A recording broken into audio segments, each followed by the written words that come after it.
I will present you a joint work from the CLLE laboratory from the University of Toulouse. This laboratory is a cognitive psychology lab, and from a company, My Green Training Box, which is also in France, which is a sustainable development digital content streaming platform.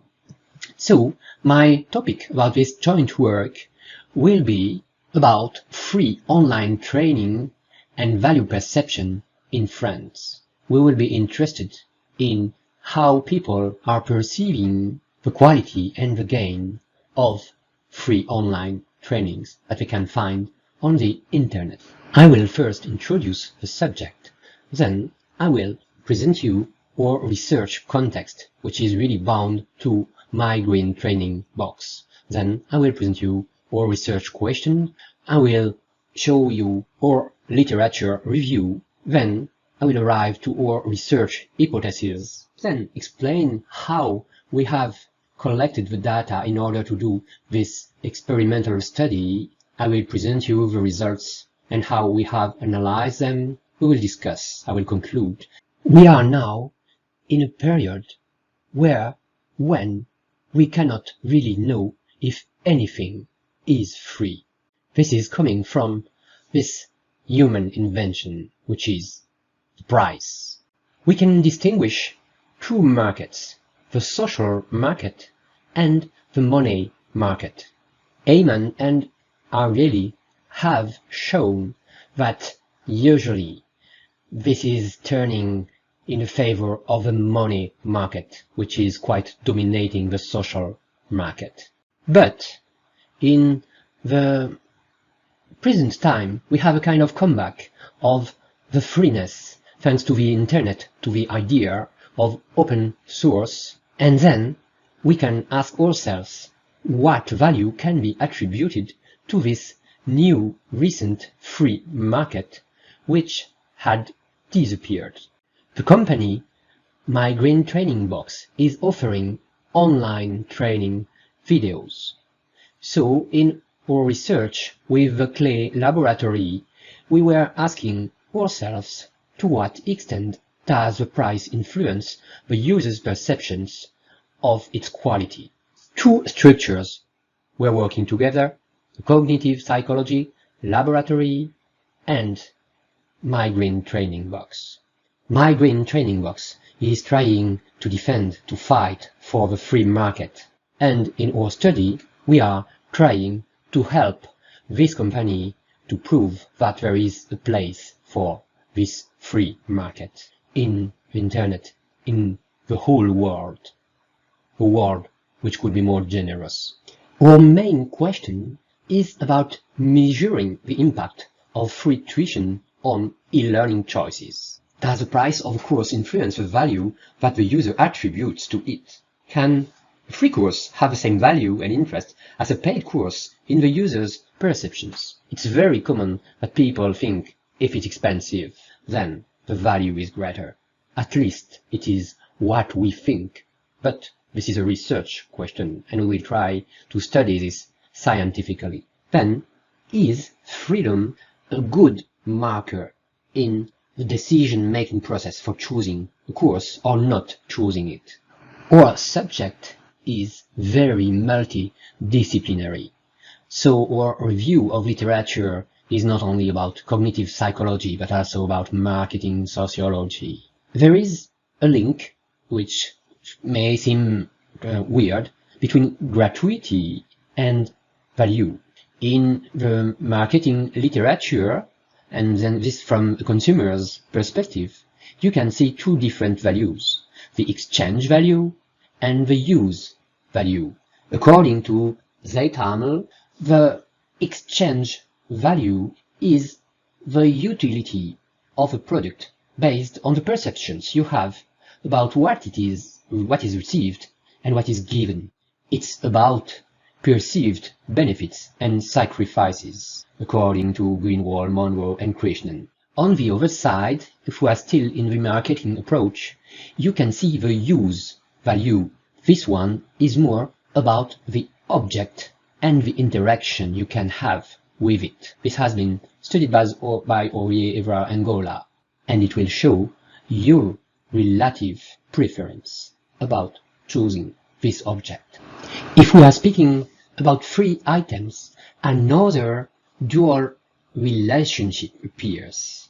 It has been remarked by Bourgeon, Renaud, and al., and it is about the sign value from one side and the symbolic exchange value from the other side. For example, in France, we have free museum visits on the first Sunday of every month. Another way to say it is to tell that if it's free, you have not a real risk of trying it. History has shown us something else. We can see that there is a devaluation of the free items. There is a real depreciative connotation of free services. For example, in Anglo-Saxon countries, the free public services were really devaluated. They are felt as of lower and lower quality. There is the same idea about the free newspapers that you can find in the underground, and they are perceived to be of lower quality, but people are reading them. So there is a kind of contrast. There is a bad perception of the value of these free items, but at the same time the people are using these free goods, and this is really a marker of a positive social model. Democratization of goods and services, the notion of sharing. Now, if we come back to the cognitive psychology field about decision-making processes, you have one very powerful idea. It is the irrational force of free. If the price of some good is zero, it's not only cancelling its costs, but it is also adding to its benefits, according to Champagne Mother and Ariely. So, for example, if you can have very cheap, bad chocolates, you will not buy them, you will not eat them. But if they are free, then most of the people will take them and eat them, even if they are bad. When an item is free, there is a real reduction of the perceived risk, and it is authorizing you the error. But this is not changing completely the decision-making process. But it gives a margin. That's why we are very interested in this subject. Now we will focus on our main subject, which is about training, about learning a subject and the value we attribute to this training. First step, you have to decide to engage in this training. This is a positive interaction between the value you attribute to a training and the expectancy of the success of this training, what you will get. This is the expectancy value model from Bourgeois. More to this, you have the notion of the benefit from this training. This notion is determined by several motivations. The extrinsic, which is from the other persons, not for yourself inside, the social motivation, and the more intrinsic motivation. How you will perceive subjectively the value of the training, this is linked to the reputation of the training organization. That's not the only factor, but of course, this is an important element in this perception, in the evaluation. But in the case of a new offer from a company which is not yet known, then the perceived value is only influenced by the perceived benefits. And people often forget that there will be sacrifices, efforts to be done, even if the training is free. After studying the subject, we can tell that there is not many studies about the impact of free learning training on individuals. Most of the studies focus on the exchange between the students about the training, but we are not speaking about it, but speaking about the influence of the price on the quality and the perceived benefit about a training. So the subject is not very studied. And about free training available freely on the internet or not freely, it's even less. So from the first side you have a quality, but from the other side, when you engage in a new training course, you are not certain you will finish this course. You are not certain you will get a benefit from it. And this is something the future students, future clients have to evaluate in order to know if they will have a benefit or not. According to this review of literature, and first of all, about the idea of the depreciative connotation of free, and that the fact that the zero price offer an idea that it's less valuable than the paid version, then we propose an experimental hypothesis, which is the more expensive a training course is, the more it is considered as qualitative by the user. By qualitative, we mean that it has a good quality. With this hypothesis, we really want to check the influence of the price in a qualitative evaluation made by the user during this decision-making process of choosing a training. Then we have a second hypothesis. This one is based on our literature review from Champagnier, Mazar and Ariely, which, I remind you, it was saying that the zero price exerts an irrational force in the purchase decision process, and also that benefits associated with free products are seen as higher than in a paid version. This is a very psychological idea. With this hypothesis, we want to verify that the zero effect applies when users evaluate the hypothetical benefit of free online training. So these two hypotheses are something very important for the company My Green Training Box, and I think it's very important also for the free market of training that will be developed on the internet. I will present now how we have tried to verify this hypothesis. First of all, to collect our data, we have used the Lime survey software in order to conduct a survey about how the people choose their online training. The survey was based on a kind of advertisement of 3 videos. These videos were having proposed some extracts, some little summary, but there was not the full video, so it was to help the user to choose if he wants this video or not. So between the 500 people that we have contacted by email or social network, they all had these 3 videos, and we had to answer some questions about the videos. For each video, there was a summary, there was an extract of the video which can be seen, there was a little here summary, and a price was associated to this video. We will see later how it was, but this price was our independent variable. We will see later that it could be free, expensive, or very cheap. There were 2 questions about each video.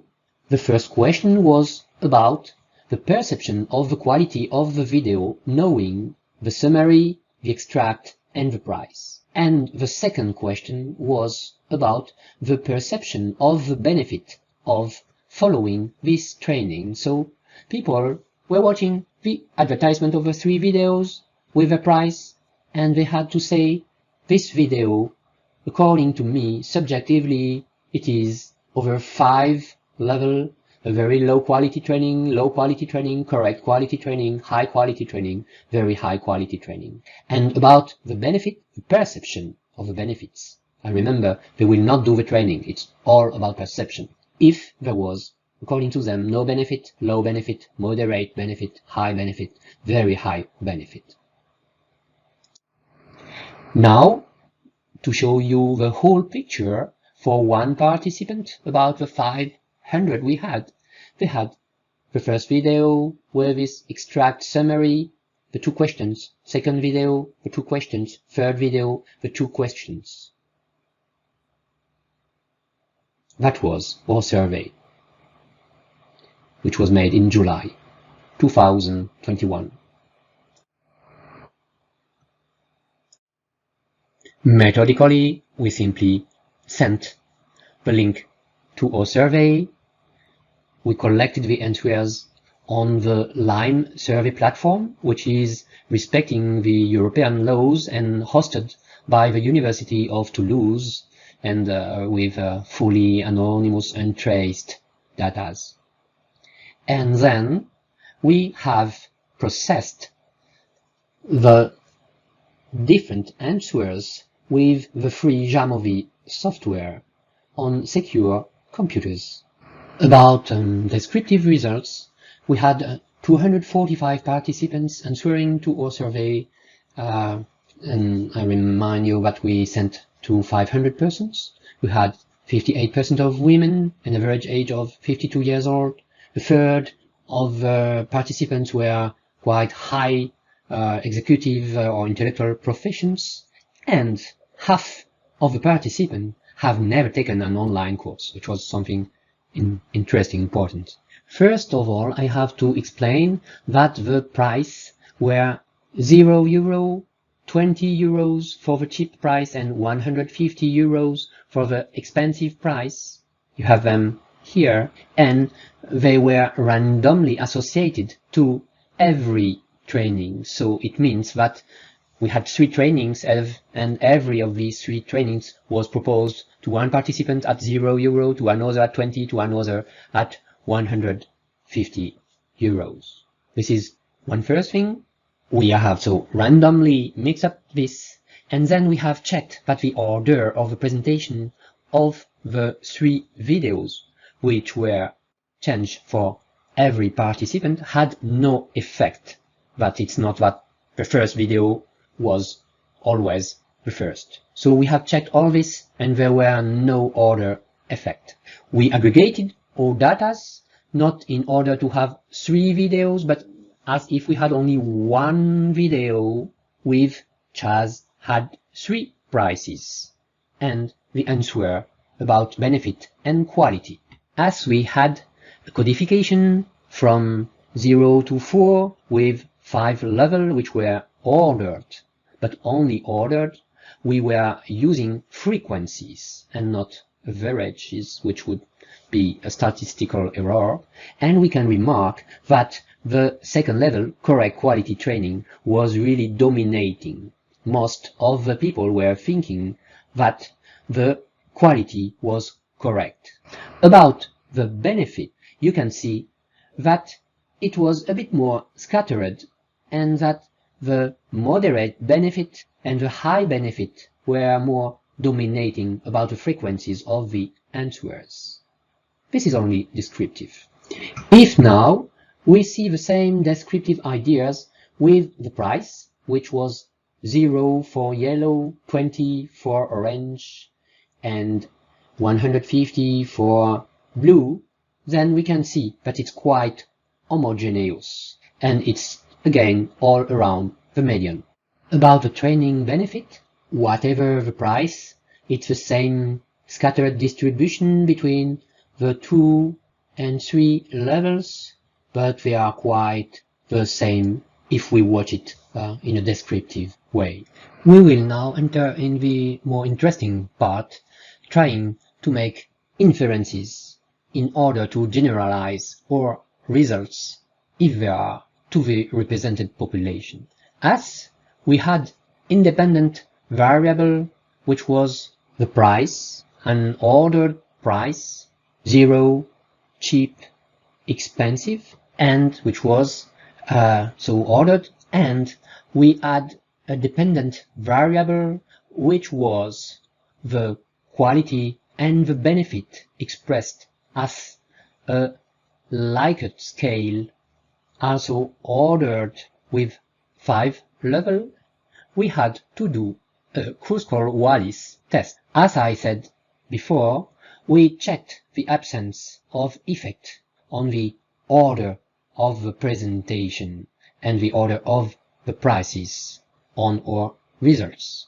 We made this Kruskal-Wallis test, which is also called a non-parametric ANOVA, in order to check the influence of our price on our two dependent variables, the perceived quality and the perceived benefit. Also, to see if there were something more significant between the three modalities, 0, 20 and 150 euros, we made a Vas-Still-Critchlow-Fligner test in order to compare 2 by 2, pair by pair.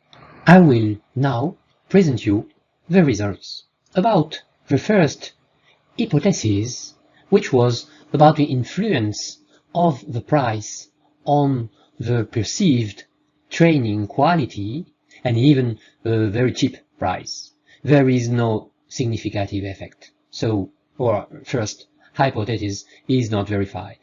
But about the second one, about the effect on the price on the perceived benefit of following the training, there is a nice significant effect, which shows that if the price is low, the benefit is considered as higher. We will see the detail on the other part of this slide. It is, to be honest, the effect is significant, but it is small but real, which is the most important. There is an effect of the price on the perceived benefit. We have done the Vas-Still-Critchlow-Fligner test to see between the three modalities, the zero price, the free one, the cheap one, 20 euros, and the expensive one, 150 euros, where was the effect, where it was the most, and you can see the p-value here, so it's between the free and the expensive price, but there is an effect. So we cannot tell that our second hypothesis, which was telling that when the price of a training is equal to 0, the perceived benefit can be considered as higher than the one of an expensive or even a cheap training. But we have an effect, we have a partial hypothesis too, which is verified, and we can formulate it this way. The effect of the price on the perception of training benefit is visible and generalizable between the values 0 euro and 150 euros. If I make a synthesis of our results, the first hypothesis is not verified, and the second one is partially verified. We can really tell that the perception of the training benefit is considered higher when the price is 0 compared to a high price, like 150 euros. I will now tell you what I think that could be our limits and maybe explanations. We may have not enough good representation of all social categories, because we have sent this survey to people who had already access to the internet and common access, so maybe it's to search to other persons. We also haven't sent to so many students, for example, so we will in a future study, which has already started, try to spread more our survey. There is also maybe an effect of the 3 videos, the kind of iterative effect, which may have done something bad in our study. We cannot really know if it's this, because it's also interesting to have some comparison and not only one video. So, but it could be it could be something bad. And then maybe we could use different subjects of training which may attract different potential users, and that's what we are also doing in the next months, and I hope to have new interesting results for you. So thank you very much for your attention,